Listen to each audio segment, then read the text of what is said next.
Okay, so I know it's been a minute since I last did a video. I did a video on Sunday for Tomo-chan is a girl. Of course, you saw how excited I am. I'll post a link of it on here on the video. They just dropped out of nowhere and it's coming out in January.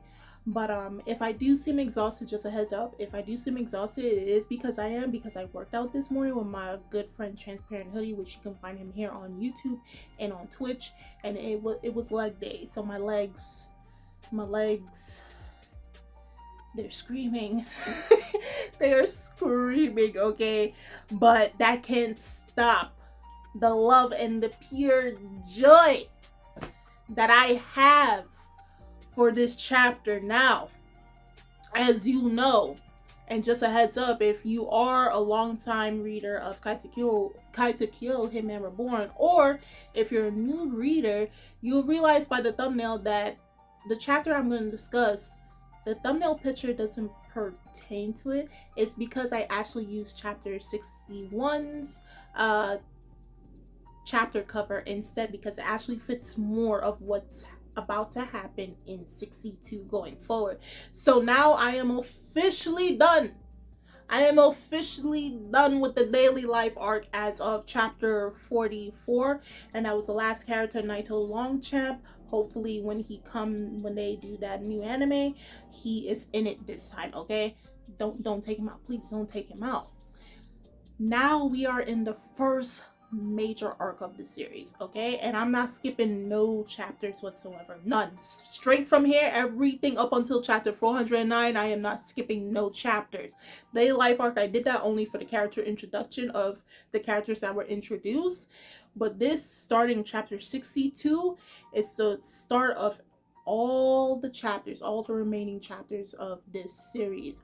So really, this chapter started off pretty grim compared to the previous chapters we've seen before, where everything was lighthearted, and that was the thing that I think a lot of us did miss about Katekyo, is because of the lightheartedness that we had for 61 chapters, and then we get to 62, which completely did a 180 on all of us, okay? So the chapter starts off where we see one of the students from Namimori High. He's running away from people. They're beating him up to a pulp, and they catch up to him. And he's like, hey, you know, it's not our bad. We just got to do this because it's orders from the higher up. He takes out a pair of pliers, and you come to find out what's the reason for that. So Suna, as he's getting ready to go to school, his mom in Reborn is discussing how there are attacks on Namimori junior high kids, like a Perfect from the disciplinary committee was attacked the previous day and also last night, and they're wondering, why are they doing this? Why are they going after these students from this school? Was there some type of fight and they didn't like that Namimori kids whooped their butt, aka probably was Hibari went up on their turf and whooped their ass, and something like that triggered one of them, and they started going after all the students in the school. Doesn't matter who, everybody's gonna get it. We don't know the reason as to why. So Suna is being worried because he's like, what's going on? What's the real purpose? What's the real reason as to, particularly first and foremost, the Perfects from the disciplinary committee, they're getting attacked for what reason? Because Hibari is the president, so obviously if they're attacking the Perfects, one must assume that, oh, probably they're trying to get Hibari's attention and go after him. And it makes sense given the fact that they're attacking his men, they're attacking his group, right? So as that's happening, we have Ryohei is doing his morning jog. Because remember, he's in the boxing club and everything. So he's doing his morning jog. And the person who attacked one of the Perfects last night, right? He comes up and say, hey, you're Ryohei Sasagawa. Hey, I want to go chat to you. And Ryohei, unsuspecting, knowing that this guy is actually a threat, he's like, hey, you look like a good, Ryohei. He's like, anybody that looks strong to him, anybody that he thinks is skilled enough, he wants him to join the boxing club. Of course, he is the captain, the president of the boxing club at their school, Namimori. And then it goes on where now, as soon as going to school with Reborn, he sees that all the perfects from the disciplinary committee, they're all surveillancing the entire area from the school and everything, and then he bucks up into Hibari, and Hibari is also there surveillancing. Mind you, remember, at the end of the day, Hibari doesn't like crowding, he doesn't like people, he only cares about the school. And once he finds that someone is harming the students of the school, not to say he personally cares for the people, but it's more like the area, Namimori itself, that he's trying to maintain the peace through violence. Okay, but hey, it gets the job done. He wants to find who it is so he can deal with them accordingly. And I don't want to be the person that running amok on Hibari's turf, because I know he's gonna come start swinging, no, ask question, or probably don't even ask questions later. It's still swinging again. So swing first and then swing second. And I do feel sorry for that person. So while he's doing that, he gets a phone call, right? And then he hears that Ryohei was attacked. So now Sunen Reborn heads to the hospital, and they see Ryohei looking. My man is banged up. Guy has a bandaged head. His whole arm is covered up. This dude looked like he just got rocked from last Tuesday. And it was the same guy that attacked the Perfect earlier in the chapter and came and attacked him. But what makes it worse is the fact that he took 5 of Hibari's teeth, 3 on top and 2 on bottom. And I do want you, if you're new, to keep that in mind. I know it seems weird, but the missing teeth has a reason, okay? Because they did the same thing to the Perfect, and they came back with Ryohei now. But in this case, we now have, they gave us a number. So keep that in the back of your mind. Also again, keep Futa, who was introduced back in chapter 36 or 37. Keep him also in mind too. Very important for the things that are about to show up in a couple of chapters. So they're going around beating up students. Now it's not only the Perfects, but they're just beating up any student from Namimori. And come to find out, they actually beat up Mochida that Suna faced, the first person he faced in his dying will mode for Kyoko back in chapter 2, I believe, right?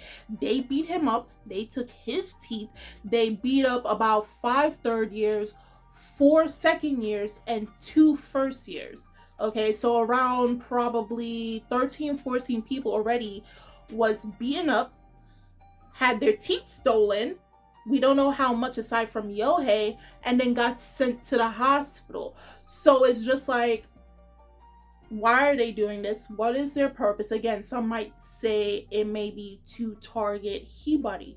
We don't know. Okay, we don't, well, I know, but anybody that's new, you don't know, so you guys don't know yet. Okay, so while that's happening and Suna's worrying, and they're telling him, one of the students that was part of the kendo club that Mochida is in, they see Hibari's right hand man. Mind you, you're like, Hibari has a right. I thought he didn't like crowding. I guess he's the one person that Hibari actually tolerates. Okay, he's the only one that probably isn't as scared of Hibari as we would have thought. His name is Kusakabe. He looking like, JoJo in middle school, looking like Josuke in middle school, but a little bit more rougher. But you get where I'm coming at, right? And then he's saying that Hibari is actually on his way to the hideout that these guys are staying at before they go launching their next attack. So Hibari is not scared whatsoever, and Suna and the other student is like, if it's Hibari and he's going to go find them himself, we got nothing to worry about. You'll see. So he's there, he's beating up everybody. It's like some abandoned hospital or some abandoned building that they're all hiding out at. Mind you, is students from the Kyoko Junior High, which is in the next town over, that's attacking Namimori's students. It sounds like when I was in middle school, and my friend Carl, aka Transparent Hoodie, he would know the days of our school, our middle school, was going up against another middle school. And mind you, there was a high school like 2 blocks away from us that when I was in middle school, like 8th grade, They had the 10th graders versus the 8th. It was a whole mess. There was just history when I was in middle school. We were just mixy. So I could completely understand when they say two middle schools. I don't know about high schools, but two middle schools were just scrapping with each other. I don't know why they had problems. Why were they having beef with each other over these years? For what reason? I don't know. But either way, Hibari goes there. They're trying to jump Hibari. He's defending himself. He's knocking them all out, probably severely injuring someone along the lines. And then he finds the ringleader. And the ringleader is shrouded in darkness. You know, the typical, you found them in their lair and they were there and they're like, oh, I was here waiting for you to come by. It took you long enough to come find me. That type of thing. It's old school shonen, old school action, that type of stuff. You don't really get that nowadays all that much. And it's nice to see that once again. And he's like, there can be two people in charge of Namimori. That's what Hibari is saying. And then the guy shrouded in darkness is like, you don't get it, do you? I'm going to show you. And just to show how things are taking a turn for the worse, we have where Reborn's chameleon Leon, that's always on his eye, the green chameleon, its tail falls off. So I'm just going to tell you guys ahead of time that anytime something serious, usually something very dangerous is happening, Leon's tail end does drop off. So with the tail dropping off, something very serious and something very scary that's about to take place in Suna's life that he did not experience at all. Like, yeah, sure, there were probably some bombings, there were some, Suna getting swatted at, getting punched at in the daily life arc, but it was all for comedic effect. What's happening in this arc going forward makes you want to hug this poor boy, okay? He goes through some trauma starting from this arc, seeing people he cares about getting beat up, people probably getting tortured. He sees some stuff. He goes through some stuff mentally too as well. So it's just like the mafia theme of the series now goes into full effect starting this chapter 62 of the series, okay? And Suna's going to have to pull up his big boy pants going forward, because shit has hit the fan starting this chapter. It has. And with Leon's tail just dropping off, just solidified that something is brewing. And something is brewing, something is stirring in the pot, and soon it's going to be in the middle of this entire mix. So guys, do tell me in the comments below on how you felt about chapter 62 of Katekyo Hitman Reborn. For those who are new to the series, how do you feel from the change of the daily life arc, which was like 61 chapters, and now to see a complete 180 change in now chapter 62? Mind you, again, I did use chapter 61's cover for the thumbnail. Again, it fits more with what's about to happen and the characters that were that's on the thumbnail. They're the ones introduced and going on forward. So how do you guys feel about that shift, that change? Like, any of you really expected overall, for all Reborn fans, do you ever expect Reborn to make that change, that major change it did from a comedy gag series into an action drama adventure series that it is well known for to this day, since 2004 to now? Could any of you ever imagine that? I would love to hear your comments down below. I would love to read them, okay? The links are in the description box, so you guys go check that out. And I'm Kimmy, channel of Anime Legends, and I will see you guys later. Bye!